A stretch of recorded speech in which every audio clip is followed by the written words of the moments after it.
Let's talk about how to project your income. Before you set up a team, you need to estimate your cash flow. Without having any idea of how much money your business can generate, it's almost impossible to accurately plan your business ahead and prepare for the tough times that may befall your outfit. Fortunately, predicting how much you can earn is not difficult. You can estimate how much your first year revenue is by calculating how much money you can potentially earn.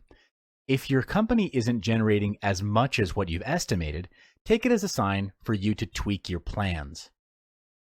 When you're at the helm of your business, it's very important to remember that a healthy business has a healthy stream of income. Predicting how much we'll earn in the future is not easy, but there is a way by projecting your income. So, how do we do it? First, list down your current average earnings of 3 months and multiply them by 12 months. The amount you get will be your estimated annual sales.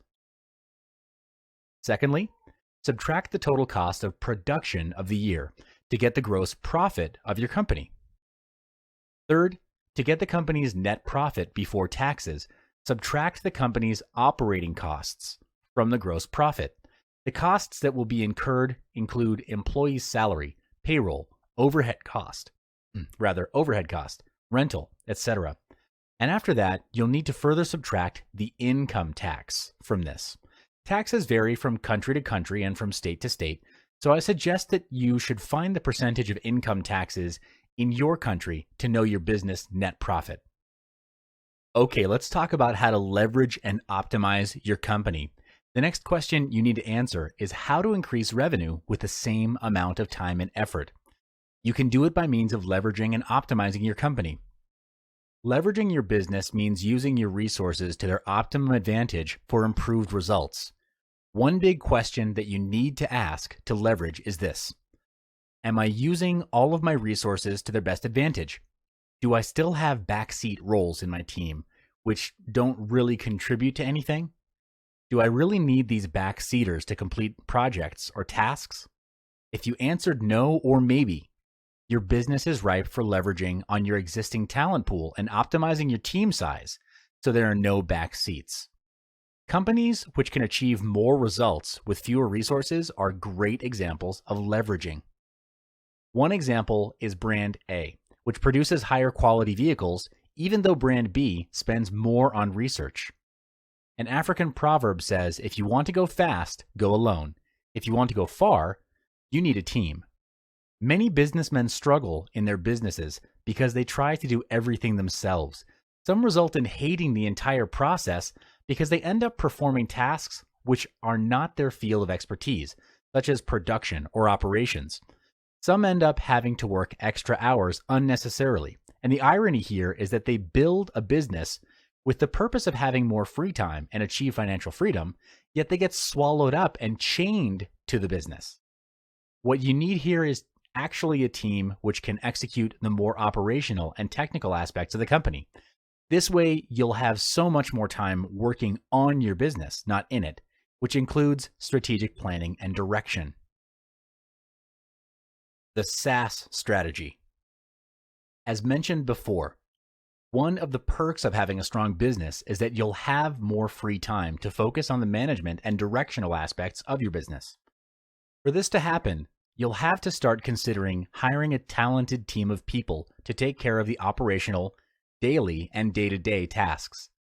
One of the best strategies you can deploy is the SAS: simplify, automate, and systematize. Simplify.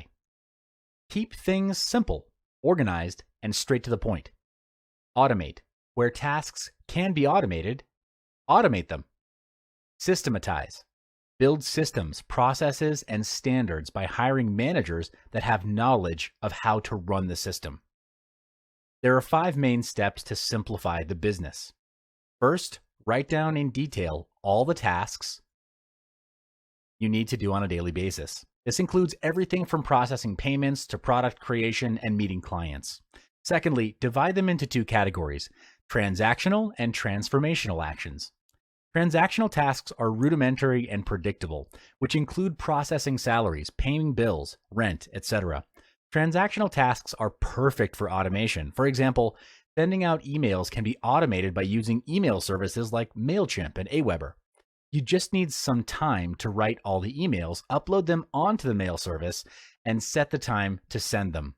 Transformational tasks, on the other hand, bring significant and positive impact to the business. They are the must-haves in the company.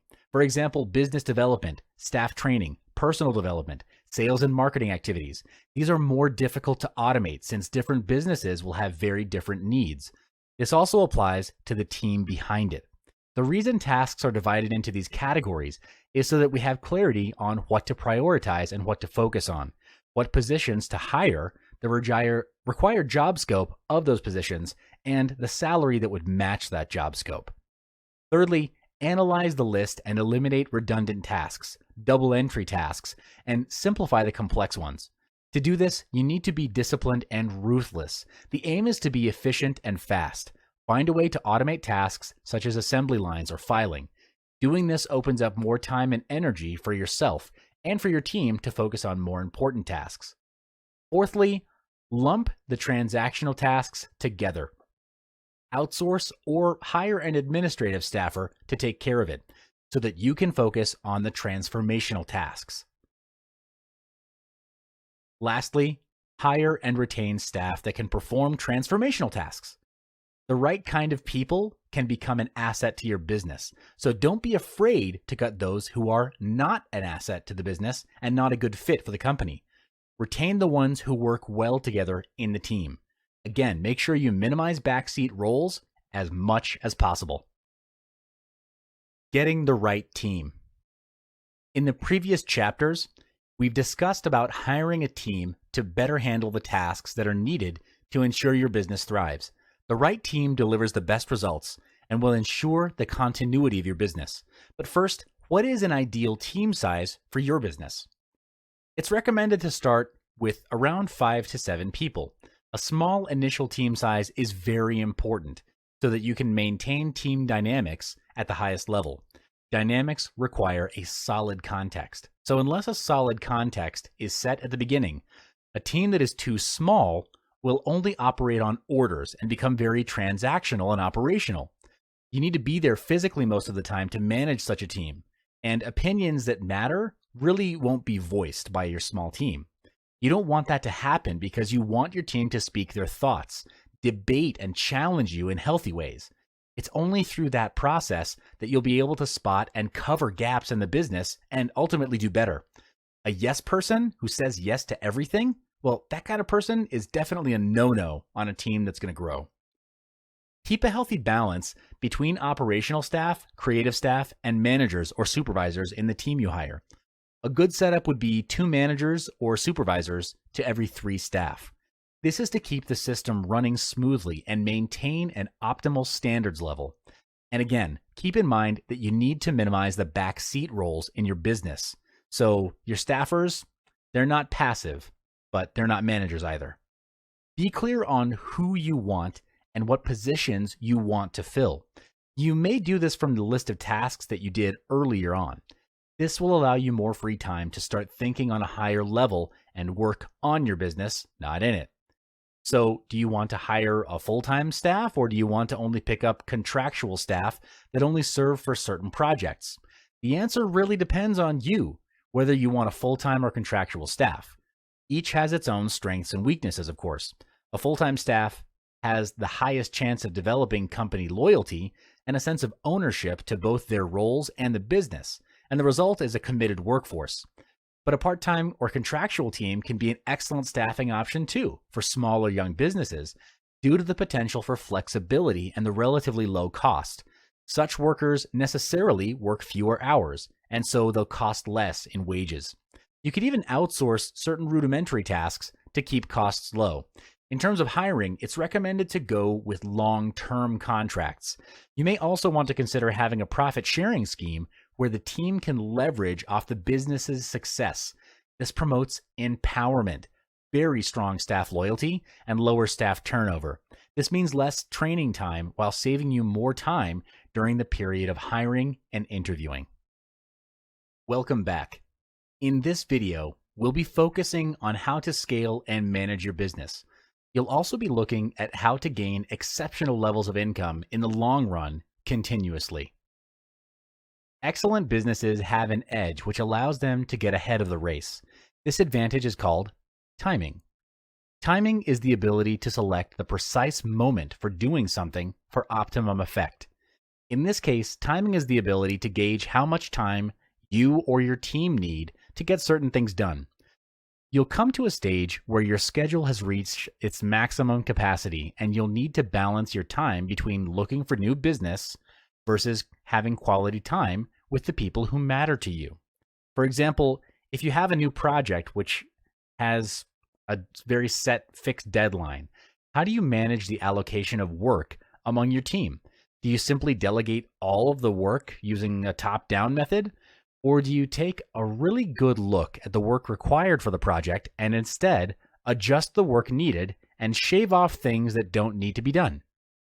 At this stage, you'll have gained some insights on how to generate new leads and manage existing clients. Instead of engaging in a one-man show, a better approach will be to set up a team to execute delivery while you focus on generating sales, marketing, and generating new leads, pitching, and networking. To do that, you need to be working on your business rather than in your business. On improving leadership, let's talk about learning and development. The second key point is to learn and develop. If the team is not learning and growing, then really they're dying. Therefore, your team needs to constantly sharpen their saw.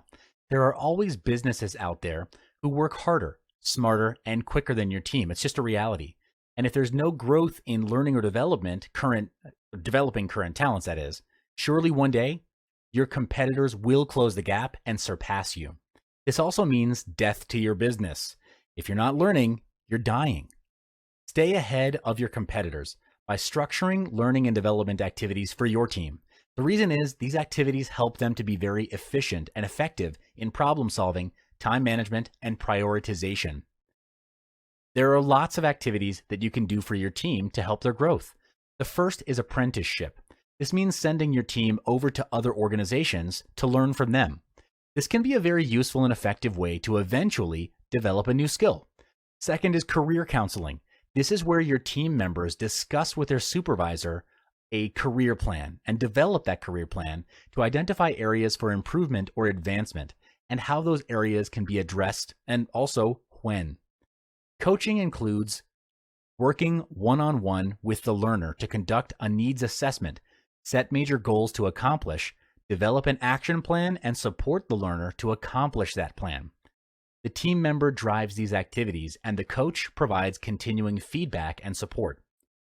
Continuing professional development is very beneficial so that your team stays up to date in the views and practices necessary to lead and manage in today's organizations. There are an increasing number of universities, colleges, and training centers associating continuing education credits or continuing education units with their courses and workshops. So why not leverage those? Sometimes your team doesn't have the proper technique to learn and retain new things. Organizations and other environments are changing rapidly.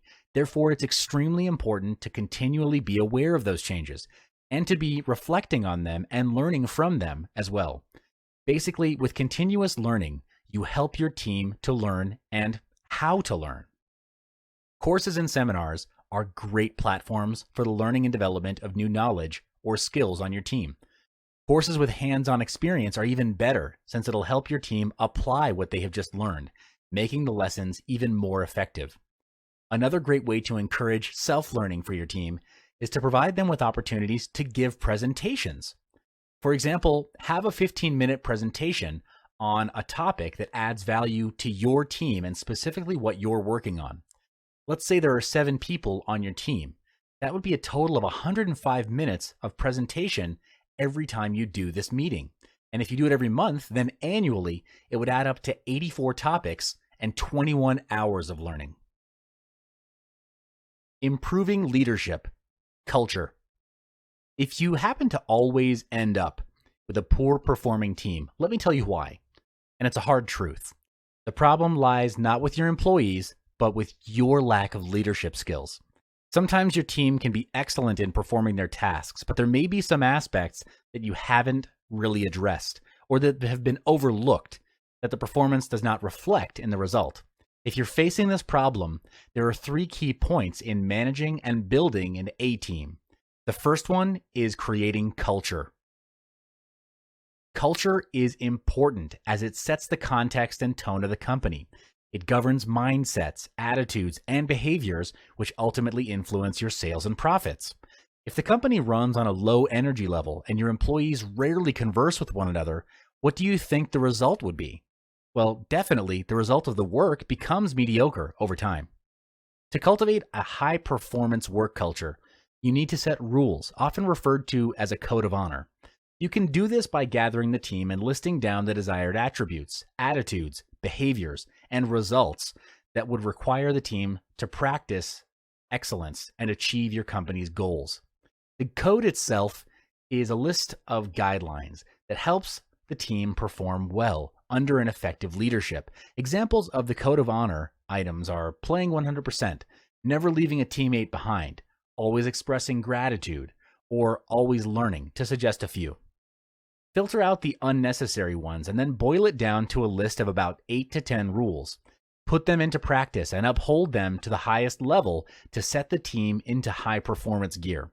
An example of a rule that I personally live by, rule number 1, commit to learning and personal development every day.